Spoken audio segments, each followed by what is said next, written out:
As a lot of you know, there are way too many Americans who are being defrauded by very bad actors in our society, people who take the goodwill and the trust of the American taxpayer and they decide to use it against us. They decide to make themselves rich instead of allowing these programs that are set up to make it easier for people to take care of their families, to make it easier for autistic kids to get the after-school services they need, to make it easier for people to get the health care that they need.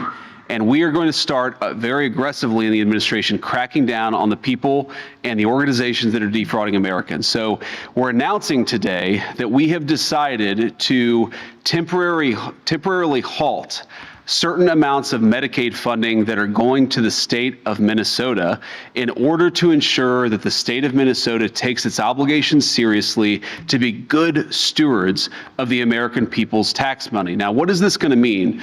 What this means is that, first of all, the providers on the ground in Minnesota have actually already been paid. The state has paid those providers the money.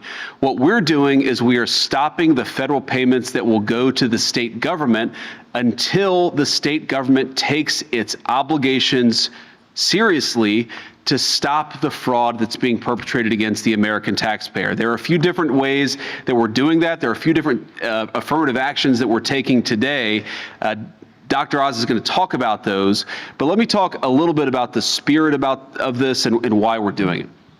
So number one of the examples of fraud that we've seen in Minnesota that we've verified that is just awful is that a program that existed to ensure that autistic children had access to some after-school services has made a number of people rich, not by providing services to needy children, but by allowing fraudsters to take money that ought by right go to American citizens and to American families and to set up sham businesses, set up sham clients, set up people who are not even autistic but claim to be autistic in order that they benefit from the money that's out there. Now, what does that mean?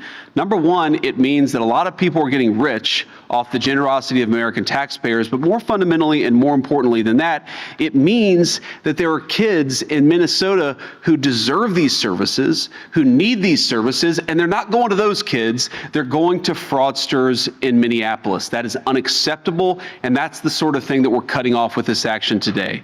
Let me make one final point about the spirit of this. You know, one of the things I love about our country is that we're a generous country, we're a generous people. We take care of our fellow citizens who can't afford medical care because they're down on their luck. We take care of people who can't afford to put food on the table even though they work hard and play by the rules. We recognize that we're all in this together, and part of the reason why we have Medicaid, or part of the reason why we have food stamps, part of the reason why we have these programs is we want to make sure that kids who grew up in families not all that different from the family that I grew up in, that they have access to the basic necessities: food, medical care, after-school services when their family needs them but they're unable to pay.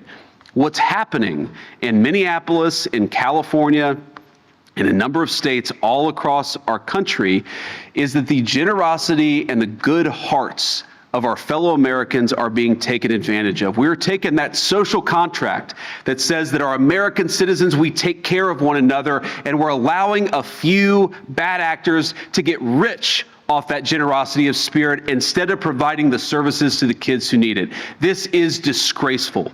It has happened for too long. Far too many people have gotten rich by taking what is the best of the American spirit and getting rich off of it instead of providing services to kids who need it. That is stopping today. We're taking a whole of government approach in the Trump administration to take this fraud seriously. What Mehmet Oz and his team at CMS have done is really remarkable, and it's just the first step of our efforts.